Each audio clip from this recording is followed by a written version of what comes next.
വിശുദ്ധ കുരിശിന്റെ അടയാളത്താൽ ഞങ്ങളുടെ ശത്രുക്കളിൽ നിന്ന് ഞങ്ങളെ രക്ഷിക്കണമേ. ഞങ്ങളുടെ തമ്പുരാനെ, പിതാവിന്റെയും പുത്രന്റെയും പരിശുദ്ധാത്മാവിന്റെയും നാമത്തിൽ ആമേൻ.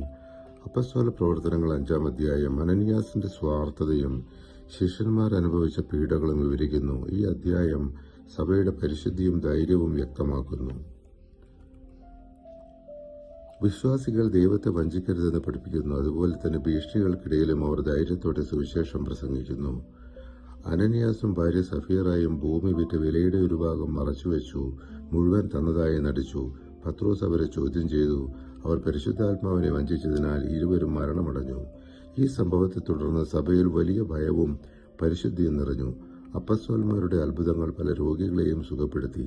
മഹാപുരോഹിതരും സദുക്കായരും അപ്പസ്തോലന്മാരെ പിടിച്ച് തടവിലാക്കി. എന്നാൽ ദൈവദൂതൻ അവരെ മോചിപ്പിച്ചു.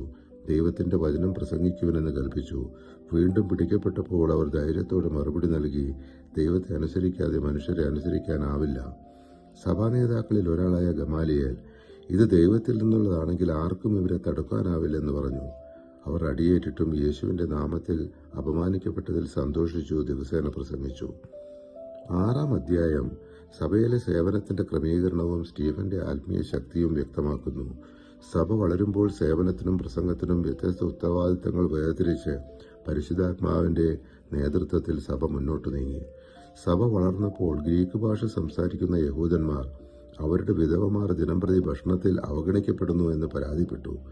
അപ്പസ്തോലന്മാർ പറഞ്ഞു, ദൈവവചനം പ്രസംഗിക്കുന്നത് വിട്ട് ഭക്ഷണത്തിൽ സേവനം ചെയ്യുന്നത് ശരിയല്ല. അതിനാൽ വിശ്വാസികൾ 7 നല്ല പേരും പരിശുദ്ധാത്മാവും ജ്ഞാനവും നിറഞ്ഞ പുരുഷന്മാരെ തിരഞ്ഞെടുത്തു. അവരിൽ ഒരാളായ സ്റ്റീഫൻ വിശ്വാസത്തിലും പരിശുദ്ധാത്മാവിലും നിറഞ്ഞവനായിരുന്നു. ദൈവവചനം വ്യാപിച്ചു. വിശ്വാസികളുടെ എണ്ണം വളർന്നു. പുരോഹിതന്മാരിൽ പലരും വിശ്വാസത്തിലേക്ക് വന്നു. ചിലർ സ്റ്റീഫനെതിരെ വാദിച്ചു. എന്നാൽ അവന്റെ ജ്ഞാനത്തെയും ആത്മാവിനെയും നേരിടാൻ കഴിയാതെ അവനെതിരെ വ്യാജ സാക്ഷികളെ കൊണ്ടുവന്നു.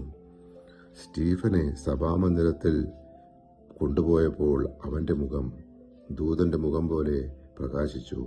പരിശുദ്ധാത്മാവെ, തിരുവചനത്തിന്റെ അനന്തശക്തിയാൽ ആത്മാവിന്റെ ബലങ്ങളും ദാനങ്ങളും നൽകി തീക്ഷ്ണതയാൽ ഞങ്ങളെ ജ്വലിപ്പിക്കണമേ. ആമേൻ.